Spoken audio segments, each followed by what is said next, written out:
जय श्रीराम बंधुगण मु चिन्मय पुणी थर आपको स्वागत जनावि मो यूट्यूब चैनल को आज आम इतिहास संपर्क किसी वीडियो आपण पाखे आने प्रयास करुँ आशा करे आपण को भल लगे।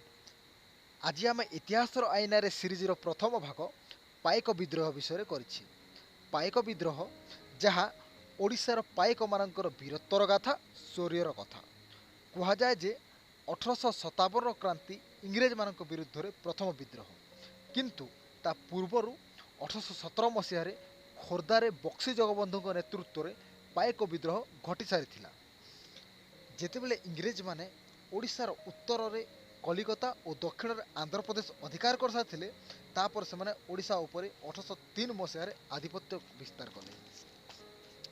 जितेबले इंग्रेज माने ओडिशा उपर आधिपत्य कले सही समय ओडिशा बा खोर्धार राजा थिले गजपति मुकुंद देव द्वितीय। मुकुंद देव नाबालक थिबारु तांको मंत्री तथा संरक्षक जयराज गुरु शासन भार संभाळुथिले। सही समय रे इंग्रेज माने लोकमानक ठारू मन इच्छा लगान बा कर असुल करथिले ताहा जनसमूहर असंतोषर कारण पलटिथिला। 1806 मसीह जयराज गुरु जेतेबेले यही कर प्रणाली उपर विरोध कले इंग्रेज माने तांकु अति नृशंस भाव में मृत्युदंड देले। जयराज गुरु निर्मम भाव हत्या जबरदस्ती कर वसूली अत्याचार और जगन्नाथ मंदिर उपरु राजा अधिकार छड़ाई नहीं लोक मानकर धार्मिक मन भावना मध्य आघात लगी। सही समय रे पाइक माने राजा सैन्य बल नियोजित थिले। राजा को बाह्य शत्रु आक्रमण रक्षा कर पाइक वीर मानू जमी कर बा खजना देवाक पड़ू नथिला। इंग्रेज शासन आधिपत्य कर सारा पर खजना बा लगान दुई गुण अधिक होइथिबारु साधारण जनता जमीदार तथा पाइक सैनिक मानक मन में क्रोधर निया जली सारी सेतेबेले पाइक सेनार मुख्य थिले बक्सी जगबंधु बा जगबंधु विद्याधर महापात्र। अत्याचार बढ़ी जाता बेले समस्त धैर्य भांगी सारी और 1817 मसीह निराशार कला बादल चिरी आशार किरण बक्सी जगबंधु रूप में उभा होते। जो भूमि रे जयराज गुरु रक्त पड़ा से भूमिर माटी मुंड लगाई बक्सी जगबंधु पाइक विद्रोहर शंख बजाई। बक्सी जगबंधु डाकर नयागड़ार दशपल्ली बाणपुर और शेरगढ़ वीर पाइक सैन्य माने युद्ध पाई निज तरबारी उठाई। घुमुसर कंध जनजाति तथा खल्लीकोटर साधारण जनता मध्य विद्रोह योगदान देले। एही विद्रोह रे पाइकों सहित स्थानीय गंड और कंध जनजातिर लोक मध्य जोग देइथिले। जातिभेद बुली समस्त क्षत्रियर परिचय नहीं।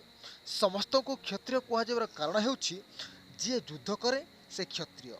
क्षत्रिय अर्थ हेउछि जी देश को समाज को क्षत्रिय बंचाए से क्षत्रिय। साधारण जनतार एभली सैन्यबल देखि इंग्रेज मानकर हृदय भयर थरी उठिथिला।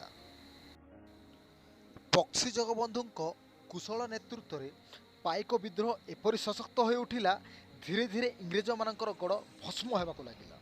जंगल में छपी पाइक योद्धा छापामार युद्ध प्रणाली रे इंग्रेज मानकर गोदाम ऑफिस और बंगला को ध्वंस विध्वंस कर पकाउथिले।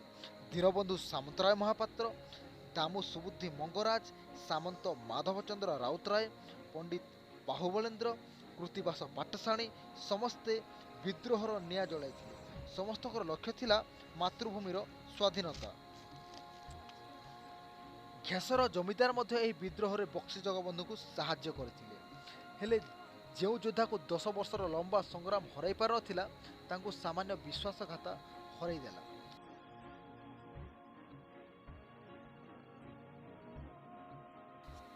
इंग्रेज माने सरदार बक्सी जगबंधु परिवार को नजरबंदी कले और 1825 मसीह छलना करी ओडिशार सिंह को बंदी बनाई नेले।